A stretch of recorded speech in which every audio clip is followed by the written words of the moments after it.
Thanks for a nice introduction. Okay. Thank you very much, everybody, for coming here. And it's really great to see such a big interest in particularly this topic, large-scale agile transformation.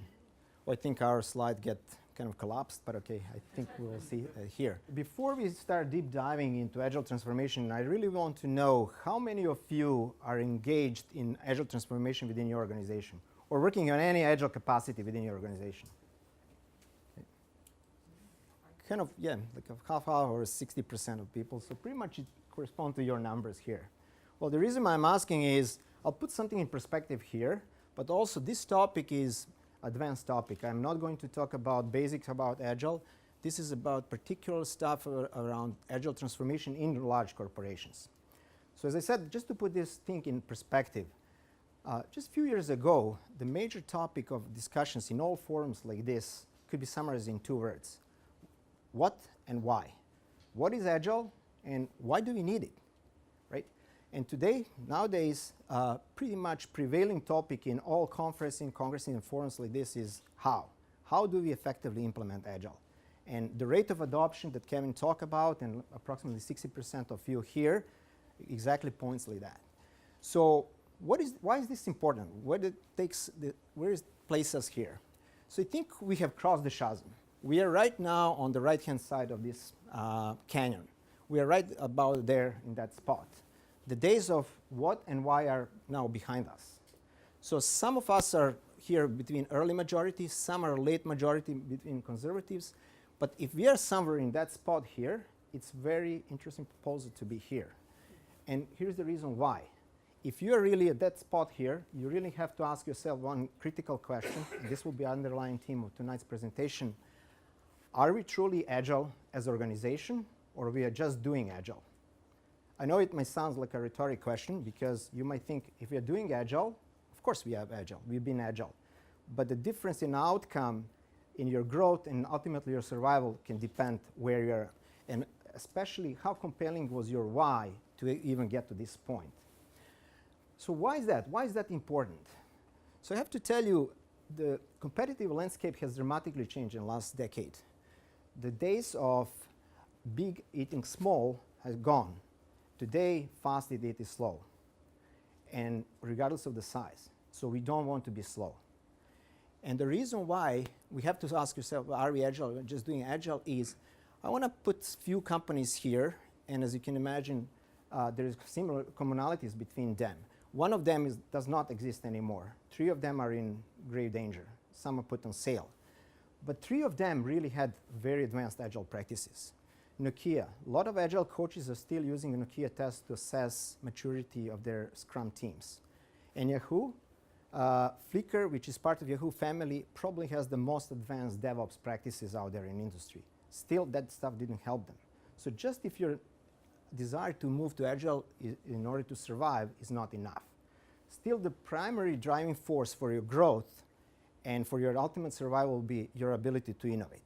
But hand in hand with your ability to innovate has to be the framework that first support that innovation, and second is enabling you to deliver products of that innovation as fast as possible to the market, faster than your smallest competitor. So the underlying theme of today's presentation will not be just the basics about large-scale Agile transformation, actually how to form Agile COE or stuff like that. It will be how the large corporation can really speed up delivery and be as efficient and as fast as the smallest competitor out there. And the reason is, you don't want to find another Uber in your domain that is flying under your radar and hit you hard like Uber hit the taxi industry.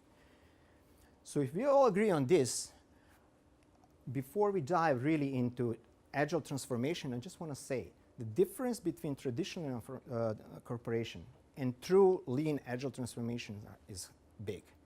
And the change required to get from one to another is substantial. And now we're going to talk about that change. This word cloud here, I compiled this word cloud from 270 words. Those 270 items I took from my Agile transformation toolbox. And pretty much all transformation consultants and the vendors that might be working with you today probably have the similar set in their transformation playbook. So what is Agile transformation here? Agile transformation is first, we don't call it actually. If you're doing this comprehensively across the whole organization, you call it something different. But I am talking about agile transformation because everything is geared toward agility. Agile transformation is a comprehensive transformation that includes, beside delivery transformation, also financial transformation, real estate transformation, human resource transformation, and so on. So now, considering that this is really huge topic, and I only have half an hour to talk about this, I'll focus specifically only on 3 topics tonight. The first one will be delivery transformation. The second one will be next generation modern agile portfolio management and agile portfolio. And the third one is agile metrics and measurements. So let's go to delivery transformation. Delivery transformation, as I said, is just a subset of agile transformation. And if you're thinking about what is that, is actually transformation of this abstract thing that lays in this cloud. This is the process that actually transformed this idea into value that we deliver to our end clients in terms of product or service. And as you can imagine, that process could be quite simple for a small organization or small startups, or could be really extremely complex for large multinational corporations where value goes through the different LOBs, might go through different cities, countries, continents, time zones, and even on top of that include external vendors. However, as I said, the underlying theme of this presentation is no matter how complex is your pipeline, how complex is that process, it has to be as efficient, as fast as the smallest startup there, because this is your competitor today in this technology-enabled market. If we now filter out all the noise from this cloud, we'll come to these 3 distinct entities. Now, those entities might make sense from an organizational perspective. However, from delivery perspective, it is our biggest impediment. If you can imagine, our smallest competitors have only one circle, because business, technology, and enterprise infrastructure or operations, it's one circle. Usually founders are also business. They develop that solution, and they deliver and maintain this in production. We have something like this. So how do we, and we know the value has to flow from left to the right through all 3 entities. How do we enable communication and effective collaboration through them? Well, we need to instrument well-defined processes and tools. So now when you think about that, tools, processes, that well-defined processes and tools, this is contrary to the first value of Agile Manifesto, and I think Kevin mentioned first value of Agile Manifesto, which stands individuals, interactions, or processes and tools. So now if you really truly want to be Agile, not just do Agile, and we want to flip this around, and we said, okay, we're really bought into this story. We want to enhance this, to put people and interaction and individuals first. We need to do something like this. We need closer integration between these 3 entities. So call for a close integration between technology and ops or enterprise infrastructure has been around for several years now. And today we have a well-defined construct which is called DevOps. DevOps, although not Agile native, it was welcome in Agile family exactly the same like Lean, because we share the same values. However, somehow suspiciously under the radar, business and technology integration is not there on the forefront. Well, the question is why? Well, unfortunately, many organizations that are apparently serious in doing and going Agile way still treat Agile as a gig of technology. Well, technology will do some transformation, Agile transformation, and they will do things faster, better, and cheaper. But we don't have to do anything. We'll just enjoy benefits. Well, it's not going to happen like that. Definitely, you will see some benefit, but you will never become Agile transformation with that efficient pipeline that I explained here. So what we need to do here is, if we manage to integrate those things and perform comprehensive transformation, will come something like this. Here we have a before and after slide. I don't have to explain the top line because we all know about this process. It's traditional waterfall process with the phases and gates. Now, if we transform ourselves, we'll get this highly optimized Agile transformation. It's not the best. I'll tell you exactly at the end of this presentation how the best one will look like, but this one is highly optimized. I intentionally put it on a time scale here. This one does not represent value stream or that delivery pipeline. It's just the product of this pipeline. Now, as I said, I'm not going to talk and elaborate here because Kevin already mentioned something about this, but I'll point 4 major things which will be our segue into the next part, which is Agile portfolio. The first 3 are part of the regular Agile stuff. As we said, if we build performing team or high performing team with high confidence, those teams will be able to deliver fully functional, fully tested and accepted product increment at every sprint. I know some of you are practicing this, or most of you, and you're not probably getting those results because you still need some integration at the end, but those are special type of teams, which are called vertical feature cross-functional teams. If you have those teams and you really seriously do agile transformation, you will be able to get something like that. Now when you see, look how many, in this case, I just put like a 15 sprints here, how many possibility to see fully functional product increment. And you can imagine snowballing, and we are getting bigger and bigger chunk of this work. Now, if we come somewhere here, and we try to compare some with the traditional line, we'll have a bunch of features already deployable, tested, and some of them are deployed. What do we have here in the waterfall? We are also snowballing something, but we are snowballing work items. At the end, if something happened with the project here, and project got descoped, well, not descoped, actually, put on hold, shelved, or even canceled because of funding constraints or fundings are relocated to some other project, we'll get nothing here, no functional stuff. We are actually accumulating big, well, not technical debt, but it's a huge inventory. As we know in manufacturing, inventory is not good. Inventory is risk, inventory is bad, both for Agile projects and for Waterfall, but at least in Agile, we'll have a fully functional parts that we can release and get some benefits of it. The second part, what I want to say here, is ability to release frequently and often. And I don't know, Kevin, if you show in your slide, probably number one or number two reason why why companies are going Agile is faster time to market. With a better maturity of business, especially, we can really change the mindset that the final product is the only product that the market should see. We should really focus on delivering true value and delivering frequently. That's a very important step to do here. Now, because of this, the final, and that's the third step that I want to explain here, the final product that you see here and the final product that you see in the traditional waterfall will be quite different. And this is because of the power of the positive of the feedback. First, we had 15 chances that our business stakeholders will have to say, provide the feedback that will definitely change direction how the end product will look like. And especially here, with more frequent release into production, very powerful feedback from the user community will direct how we are going. We can pivot, change direction. We are quite flexible. We are agile. And that's the very important stuff. So all these three principles that I said are just from the basic textbook, nothing new. Now it's coming something which I really have to point. It's a segue into the next chapter, which is Agile portfolio. So you will see here, Agile portfolio is different than traditional portfolio.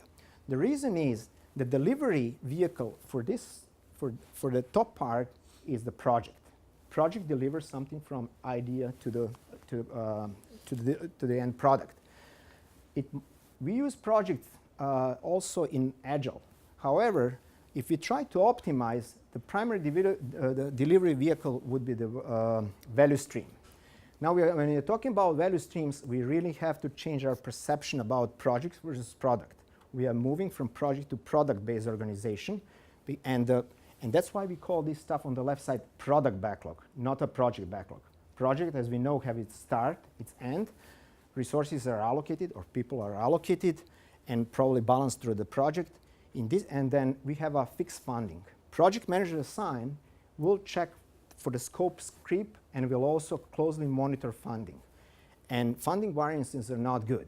They're monitored, and any change in variances will require some approvals.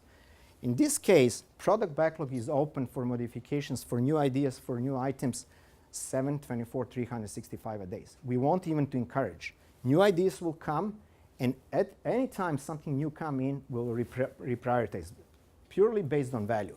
Always new idea. It's not first come, first serve. No, the biggest value come, biggest value serve first.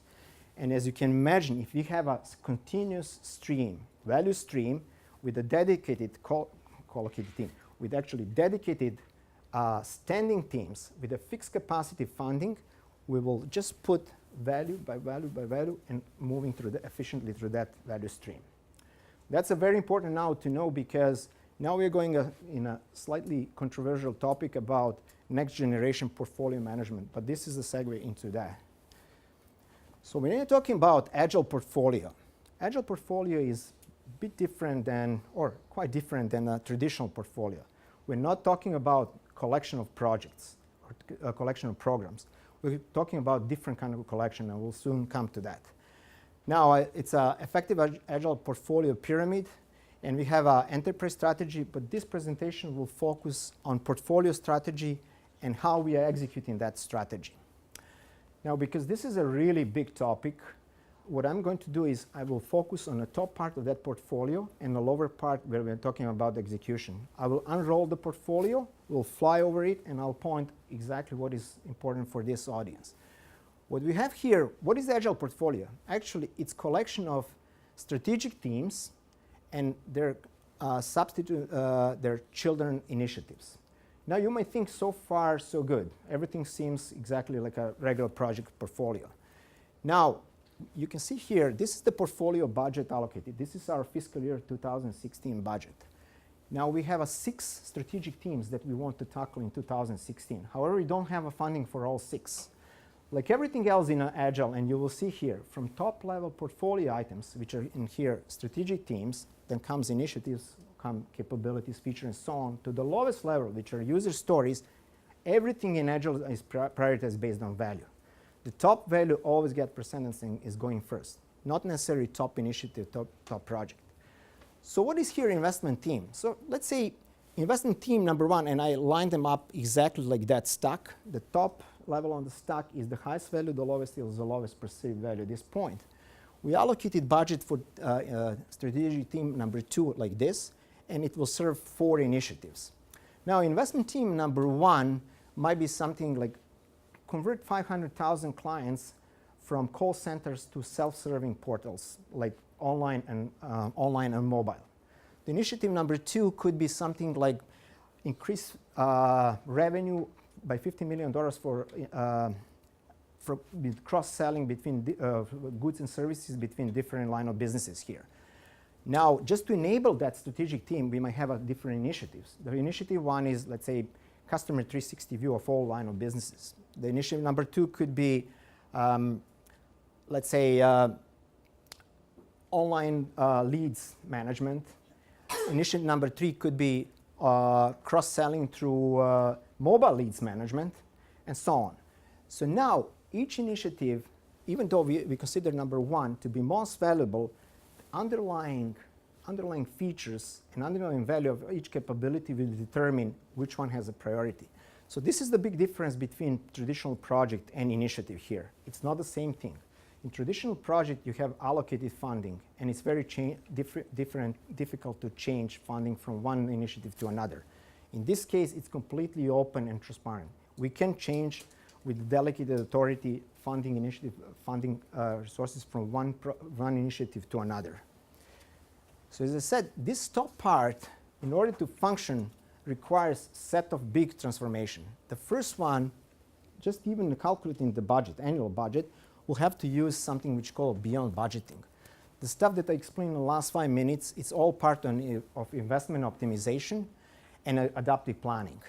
And also, in terms of that, we also come with financial transformation. Financial transformation is a very important topic because we all apply to GAPE principles, and we cannot just change the funding like that because it's a well-established project portfolio funding in financial organization.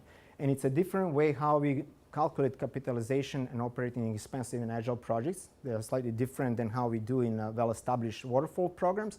And with that, you will need also to work with your financial auditors because you can't do this on your own. Financial auditors will have to defend you in front of IRS, Canadian Revenue Agency, and also needs to work if you're a publicly traded company with also Security Exchange Commission or bodies like that. Because everybody wants to do to calculate and to have as big as capitalization as small as operating cost because this increases the value of our corporation.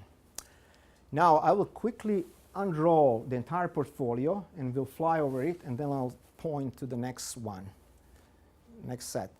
So for you that are using different scaling frameworks, I know some companies here are using Scale Agile framework. Some others are using Discipline Agile delivery. Some might be using Nexus or less. This portfolio is not another flavor of this. It should be agnostic, and it should basically apply to all of them. Now, as I said, I will just focus on the top part, which is how we set up the strategy, how that strategy could be quite flexible so that we can respond in time to our in time to defend our competitive advantage and defend against competitors or as even the smallest startups. And also here, I want to talk how do we effectively execute this strategy. Okay, so let's now move to this part.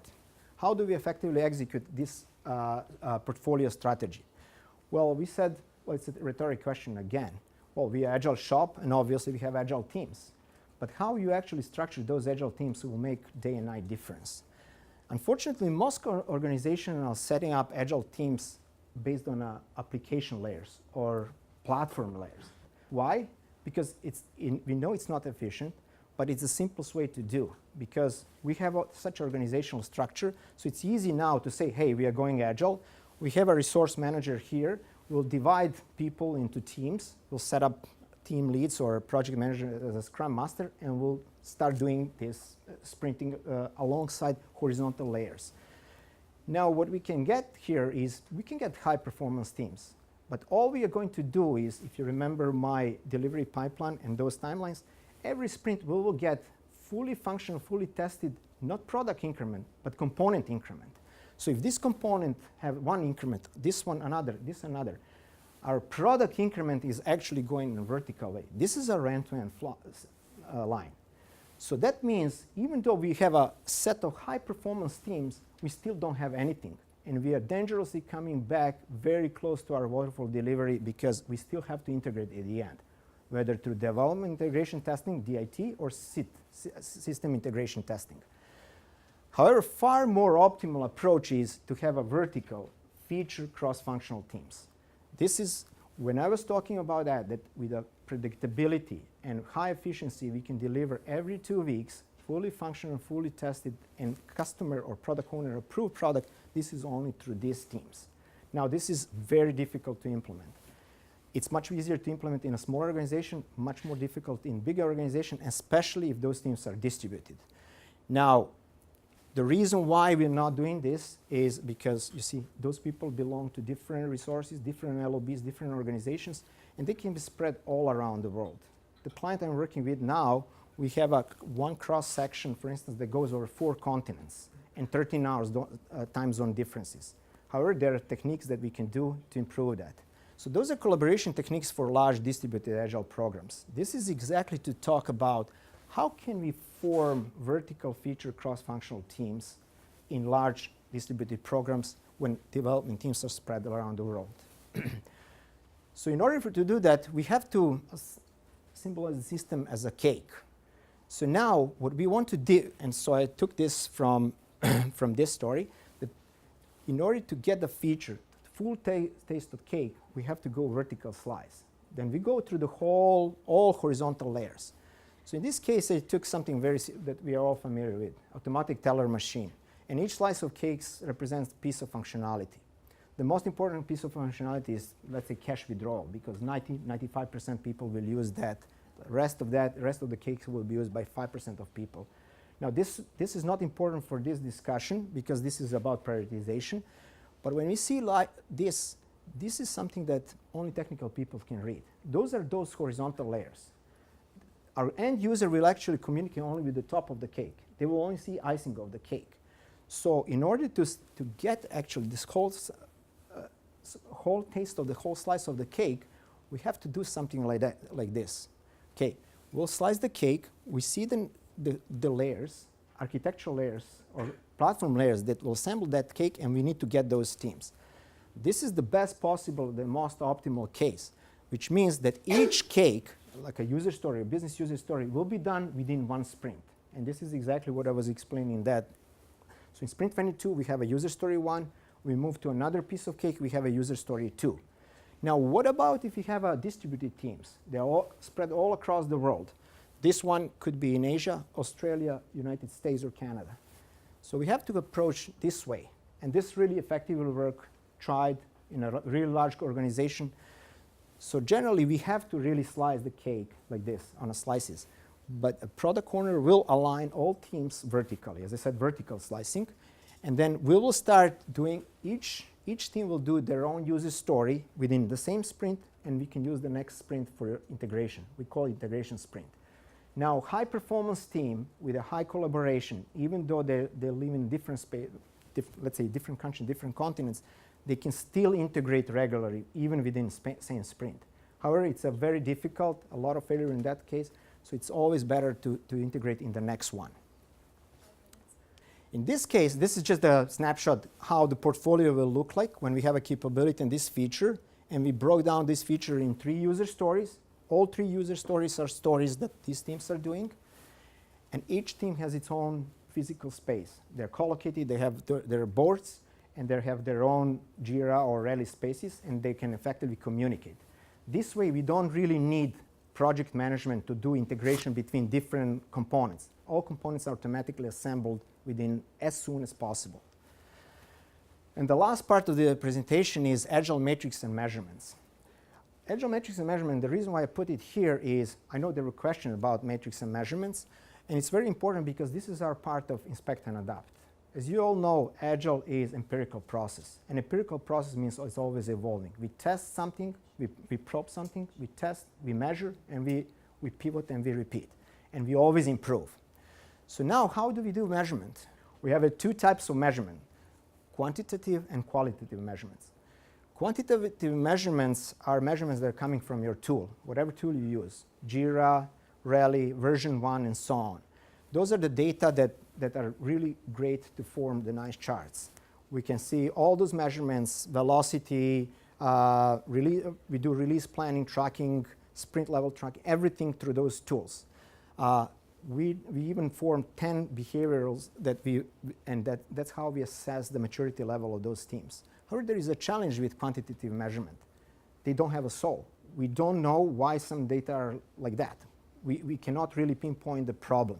We can falsely accuse teams of doing something, and yes, the results are showing that. Let's say they're not finishing regularly in a sprint, but we don't know why. That's why we opt for qualitative measurement, and it's not either or. Generally, I try to combine both because both will give you the full picture. So probably the best tool today, the most mature tool on the market to do qualitative measurement is Agility Health Radar. And I think you got some brochures about Agility Health Radar. Right now, they have approximately 8 to 10 different kind of radars. The radar I'm showing here is Team Radar, and it's showing the team health. It's comprehensive 360-degree view of all 5 dimensions where we are assessing teams, from technical practices, clarity, performance, vision, and so on. We have 12 agility health subgroups here and 39 categories. How do we do this assessment? This assessment is done as a strategic retrospective. Kevin talked about retrospective that each team will do at the end of each sprint. This is done once per quarter, and it's done with the whole team and all stakeholders that are working with that team, business and all others, including operations and all other folks. The way how we conducting this retrospective, you see all the answers are anonymized. We don't know who answered them, and we took a medium number from them. Then also there is a very important stuff as you see those ranges. That's a consensus range, agreement. So in some cases like here, we see high agreement, and in some cases like this, we have a low agreement. That is all used in when we are forming the growth plan. The outcome of this Agility Health Radar is comprehensive growth plan that we execute with the team. So generally, Scrum Master and Agile Coach will take this plan and will work in the next quarter with the team to improve. It's a part of their regular bi-weekly retrospective or sprint retrospective. And then when we do the next assessment, the following sprint, we should see something like this, typical growth, whether our growth plan works or not.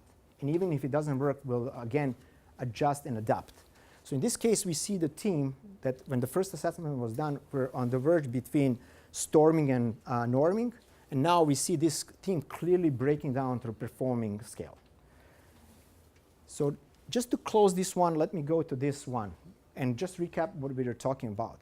So we managed really to transform our delivery pipeline into value stream and get through measurement, metrics, and improvements of our team, high-performing vertical cross-functional teams. As I said, those teams will be able to deliver regularly on the same cadence. Now, when we really improve our DevOps and also we improve our business to start thinking in terms of minimal viable product, we should be able to have really more frequent releases. With highest organizational maturity and a maturity of our DevOps organization, we'll get from frequent releases to releases on demand, and later on the highest level, which is continuous delivery. And I mentioned Flickr, which is part of Yahoo family. Flickr manages today to release more than 50 times a day. So just to tell you about whether you need it or not, doesn't matter. Just to tell you about possibility about DevOps and really high performance organization that is delivering. But the third stuff, and I was talking about that, being agile versus doing agile is really when the whole organization click in and the business really get it right, the stuff that we are deploying will be the really maximum value stuff. We'll always manage to prioritize based on value, and the highest value stuff will always flow through the pipeline regardless of which initiative it belongs to.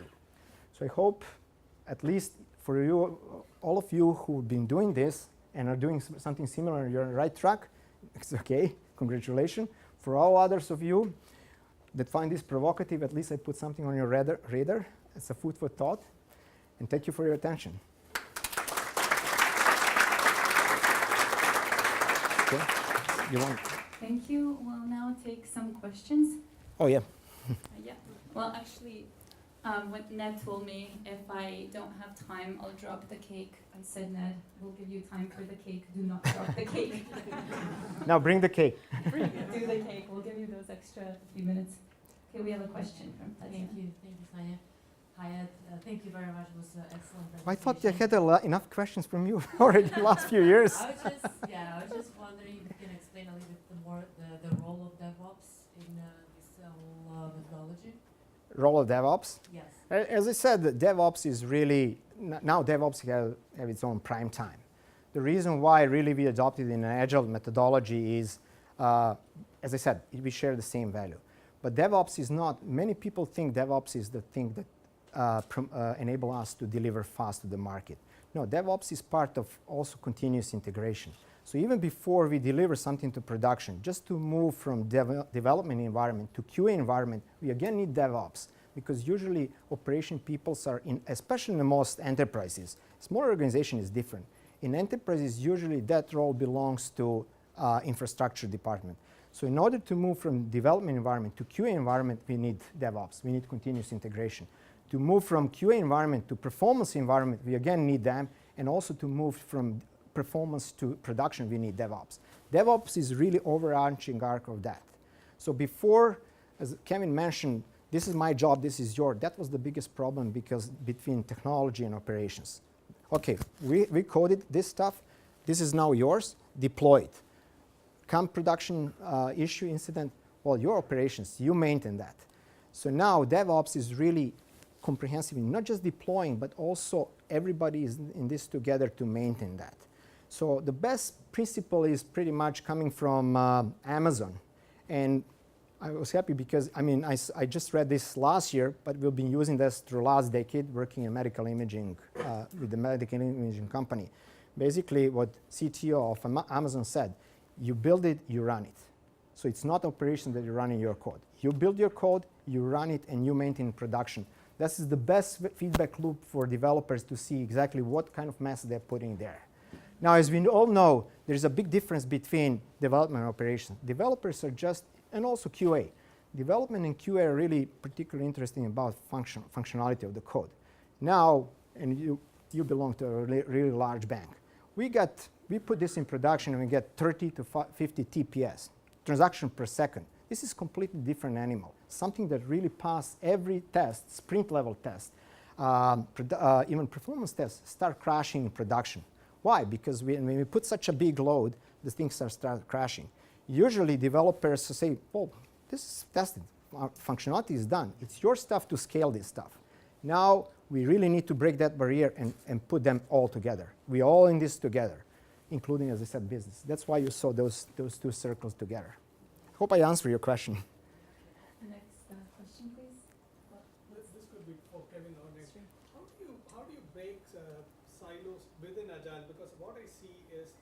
different flavors of agile within the large organizations.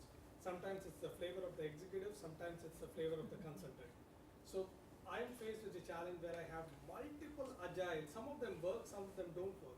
So how do you come up with one agile approach for a large organization? Well, questions to Kevin or me? Either one. Okay, so well, maybe Kevin, you can answer. I'll answer from my perspective. We actually don't want to force that. We try to keep this open. We don't want to force anything. And even I'm part of Agile transformation with one of the largest Fortune 500 companies now, and probably we are undergoing the largest transformation in the world. We have all incentives to make it standard. We put the Agile playbook, but what we try hard is really to limit this playbook, visibility of that playbook just to us, because we try to promote flexibility, adaptability, and just that investigation to other teams. So we don't force, let's say, only Scrum. Even though I heavily favor Scrum as a new product development and Kanban for any maintenance work and similar work, like investigative work, or the work when we are going into, let's say, release level testing or hardening sprints, still there are some teams that want to do Kanban, and I don't mind that at all, because they're doing high performance results. Now, as you said, it's true. You will have one Scrum team in one part of one pipeline working exceptionally well, and another team with not that good performances. That's why we have that quantitative measurements. We can work with teams, improve their performance, and get them on that level. Because each team, and you can imagine at this point, let's say we have 760 teams, and we are still in transformation. Once we finish it, we'll be around 1,200 teams.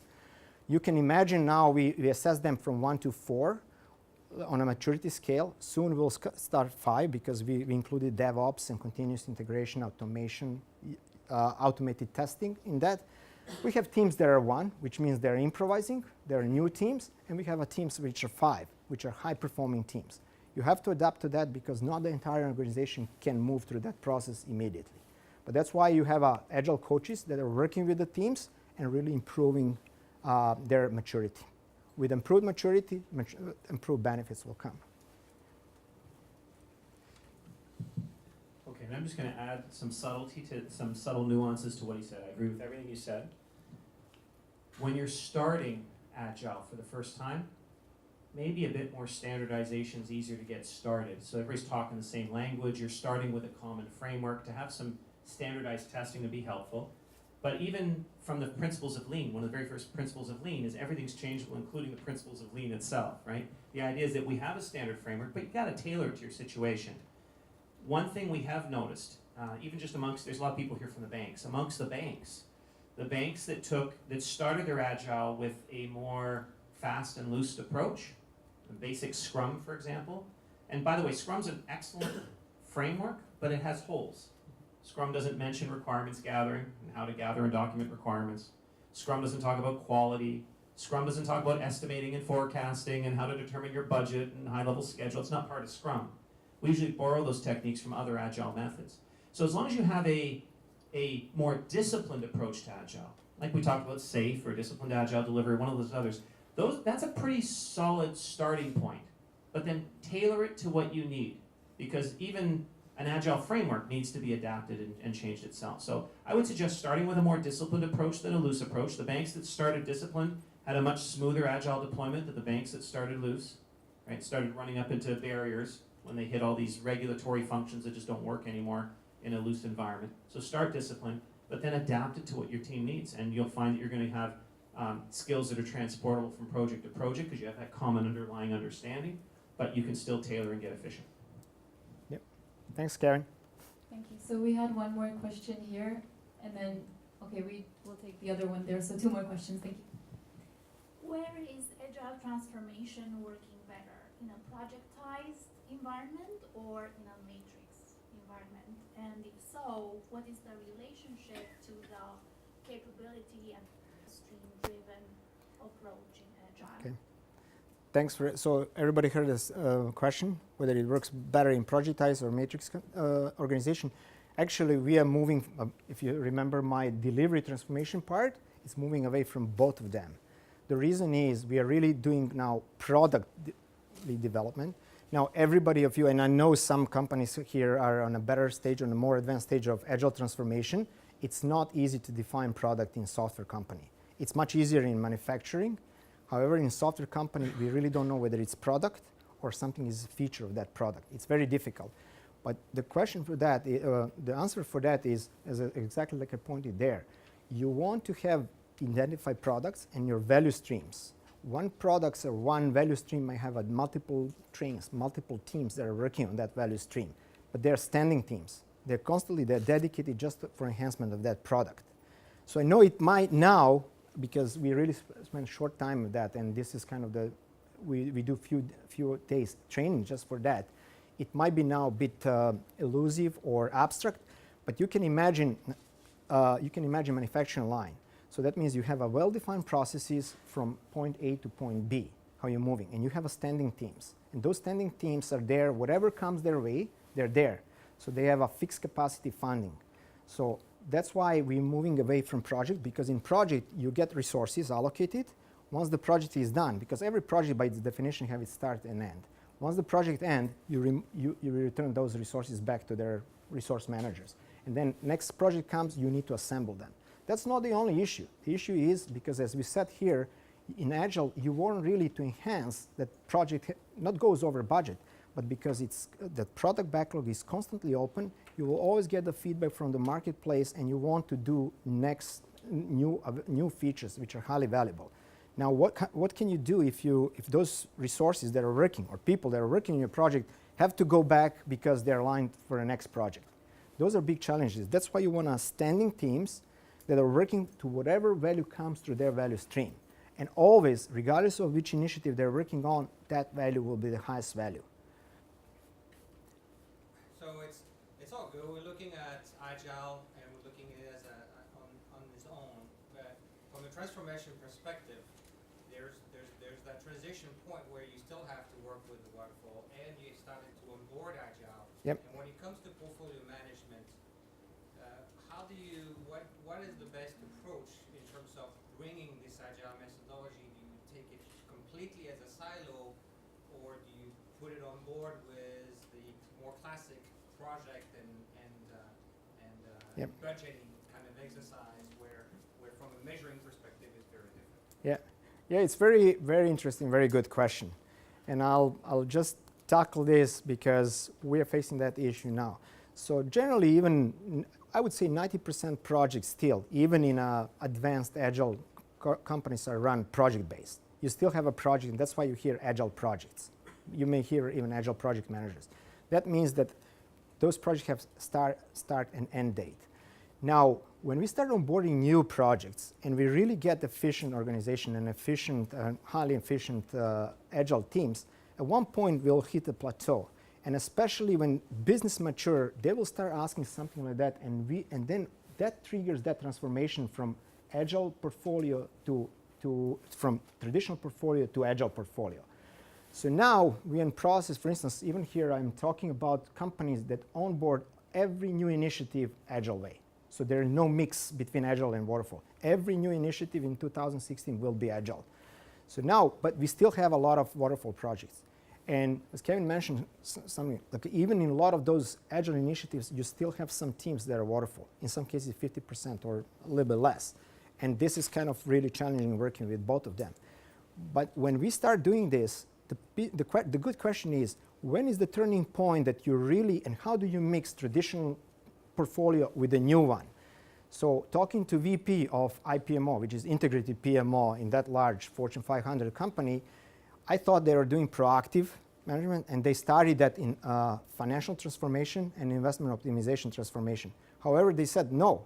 Even though we seem to be proactive and starting that earlier, we're actually reactive, because they adopted Scale Agile framework, and they're talking to Dean Laffingell, and they asked, okay, which point do we need to change? He said, just wait. Time will come when you start become impediment obstacles for development teams, and they will tell you when you start that transformation. So the first set of teams, and we might be talking about 70 to 100 teams that are running really fast, they start hitting that wall, that trigger that conversation, and we are now in a process, and probably might take 8 months or a year or more to fully transform to real Agile portfolio. Not necessarily I'm just talking about real case study. I'm always for proactive approach. I would envision that this is coming, and I would do proactively that change. And we're doing that change for certain big growth initiatives over there. But this is, as I said, there is no definite turning point. You have to measure how it's progressing, and then at one point you start onboarding new initiative in that Agile portfolio that I mentioned here, when you define value streams. Thank you. Yeah, no problem.